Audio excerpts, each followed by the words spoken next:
Neuropathy यानी असाब का कमज़ोर होना अमूमन पैरों से स्टार्ट होता है और सबसे पहले आपके पाँव आपको जलते हुए या गर्म या उनमें सुइयाँ चुभती हुई या ठंडे महसूस हो सकते हैं। कि न्यूरोपैथी अगर एडवांस हो जाए तो डायबिटिक फुट या डायबिटिक फुट इंजरीज़ और इन्फेक्शंस हो जाती हैं, तो ऐसे पेशेंट्स लेटर ऑन जाके एम्प्यूटेशन की तरफ जा सकते हैं। तो इस सारे प्रोसेस को होने के बाद ठीक करने से बेहतर है कि हम इसको प्रिवेंट करें।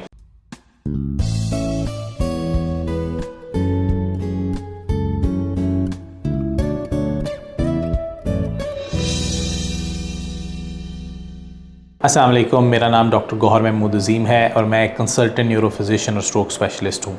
लाहौर में मेरी प्रैक्टिस की जगह GK institute of neuro sciences Paragon city और अल-राज़ी हॉस्पिटल MM आलम है। आज ये वीडियो बहुत अहम है और हम डायबिटीज़ जो कि शुगर, उसकी दो बहुत इंपॉर्टेंट कॉम्प्लिकेशंस के बारे में बात करने जा रहे हैं। एक जो न्यूरोलॉजिस्ट के पास सबसे ज़्यादा आती है और वो डायबिटिक न्यूरोपैथी या शुगर के अंदर असाब का कमज़ोर हो जाना है, और दूसरी बात हम करेंगे डायबिटिक एम्पुटेशन के अंदर यानी डायबिटीज़ में जो हाथ पाँव काटने पड़ते हैं उसकी वजूहात और उसके कॉजेज़ के बारे में। तो पहले हम बात करते हैं न्यूरोपैथी के बारे में। और न्यूरोपैथी जो अगैन असाब का कमज़ोर होना है, डायबिटीज़ के अंदर बहुत कॉमन है। एक एस्टिमेट के मुताबिक डायबिटीज़ के 50% पेशेंट्स को ज़िंदगी में कभी ना कभी न्यूरोपैथी डेवलप होती है।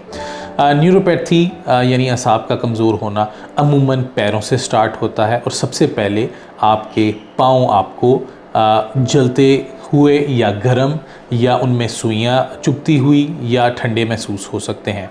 इस स्टेज के ऊपर हमारे पास जो पेशेंट्स आते हैं वो बहुत शदीद कंप्लेन के साथ आते हैं कि हमें ऐसा लगता है कि हमारे पाँव हीटर के सामने आ गए हैं या बहुत सीवियर उसमें पेन हो रही है। कुछ लोग कहते हैं कि जूते पहनते वक्त भी हमें बहुत तकलीफ़ होती है और हमसे जो है अपने पाँव की ये पेन बर्दाश्त नहीं हो रही, तो उसका हमें ऑब्वियसली ट्रीटमेंट करना पड़ता है। जैसे ही ये डिज़ीज़ प्रोग्रेस होता है तो उनके पाँव ये दर्द के मुकाबले में सुनपन के तरफ कन्वर्ट हो जाते हैं और उसके बाद उनको पाँव में जूते या पाँव में कोई चोट लगना, उसके बारे में उनको जो सेंस है, जो असाबी सेंस है, वो मालूम नहीं होती।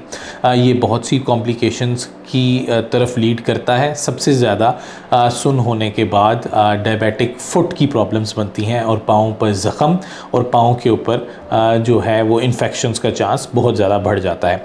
अगर न्यूरोपैथी को कंट्रोल ना किया जाए तो फिर ये जो न्यूरोपैथी है प्रोग्रेस करके पाँव को वीक कर सकती है। आपके जो पाँव में ताकत है वो कम हो सकती है और चलने फिरने के अंदर भी मुश्किलात आ सकती हैं। इसके अलावा बैलेंस के जो इशू हैं और उसके अलावा आपकी जो हाजमे का निज़ाम है उसको भी ये ऑटोनॉमिक न्यूरोपैथी के ज़रिए ख़राब कर सकता है। जैसे कि हमने कहा कि न्यूरोपैथी अगर एडवांस हो जाए तो डायबिटिक फुट या डायबिटिक फुट इंजरीज़ और इन्फेक्शंस हो जाती हैं, तो ऐसे पेशेंट्स लेटर ऑन जाके एम्प्यूटेशन की तरफ जा सकते हैं। होता ये है कि पाँव के ऊपर, क्योंकि आपके पाँव सुन्न हो चुके हैं असाबी कमज़ोरी की वजह से, तो चोट लग जाती है और इंसान को उसके बारे में पता नहीं लगता। तो इस कंडीशन के अंदर इन्फेक्शन जो है वो काफ़ी दिन पड़ी रहने के बाद वो ऑर्गेनिज़म्स जो हैं, जो जरासीम पाँव में ग्रो हुए हैं, वो अपनी ग्रोथ में इजाफ़ा कर जाते हैं और उनको वहाँ से ठीक करना बहुत मुश्किल हो जाता है। डायबिटीज़ के अंदर जो वास्कुलर चेंजेस हैं उसकी वजह से पाँव में जो खून है वो भी सही मिक़दार के अंदर नहीं पहुँचता, तो जो वाइट ब्लड सेल्स या बॉडी का प्रोटेक्टिव मैकेनिज़्म होता है वो इस इन्फेक्शन को नहीं डील कर सकता। शुरू में डॉक्टर्स इसको जो एंटीबायोटिक दवाइयाँ होते हैं उससे ठीक करने की कोशिश करते हैं, लेकिन अगर ऐसा ना हो और इन्फेक्शन फैलने लग जाए तो अनफॉर्चुनेटली कई दफ़ा एम्प्यूटेशन भी करनी पड़ती है, जिसका मतलब है कि पाँव को या हाथ को जिधर इन्फेक्शन ग्रो कर गई है उसको रिमूव भी करना पड़ सकता है इंसान की ज़िंदगी को बचाने के लिए। और इसकी बहुत सारी कॉम्प्लिकेशंस होती हैं, उसको हील करने में, उसको ठीक होने में भी देर लग सकती है। उसके बाद चलने फिरने में और नॉर्मल एक्टिविटीज़ करने के अंदर भी इंसान को काफ़ी मुश्किल का सामना करना पड़ता है। तो इस सारे प्रोसेस को होने के बाद ठीक करने से बेहतर है कि हम इसको प्रिवेंट करें।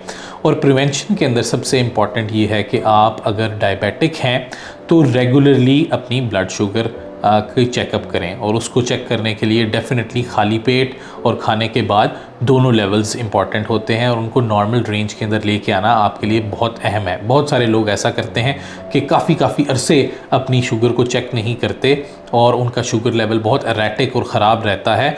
तो अनफॉर्चुनेटली उनकी बॉडी जो है वो, जिस तरह हमने बात की कि नर्व्स वीक होती हैं, वेसल्स वीक होती हैं, तो वो प्रोसेसेस जो डेंजरस उनकी बॉडी के अंदर चल रहे होते हैं वो कंटिन्यू रहते हैं, और इसको निगलेक्ट करके इंसान को फ़ायदे के बजाय नुकसान होता है। तो अगर आप डायबिटिक पेशेंट हैं, अपनी शुगर्स चेक करें, अपने डॉक्टर के पास रेगुलरली जाएं, अपने पाँव का मुआयना जो है वो रेगुलरली करें, क्योंकि जब सुन्न हो जाते हैं उसके बाद पता नहीं चलता। तो डेली शाम को आएँ और अपने पाँव को चेक करें, उसका प्रॉपर इवैल्यूएशन करें, उस पर कोई ज़ख़म तो नहीं पड़ा, उस पर कोई रेडनेस तो नहीं आई, कोई डैमेज तो नहीं हुआ, उंगलियों के दरमियान उसको देखें और अपना ख्याल रखें। ख्याल रखने के साथ डॉक्टर के साथ रेगुलर फॉलो अप करने के साथ और अपनी शुगर को वेल अंडर कंट्रोल रखने के साथ डायबिटीज़ की बहुत सारी कॉम्प्लिकेशंस हैं जिनको रोका जा सकता है और उनसे इंसान बच सकता है। अगर आप ऐसे किसी भी मसले का सामना कर रहे हैं तो मरहम के थ्रू आप मेरी अपॉइंटमेंट बुक कर सकते हैं। एक्टिव रहने के लिए मैं अपना ब्लड शुगर लेवल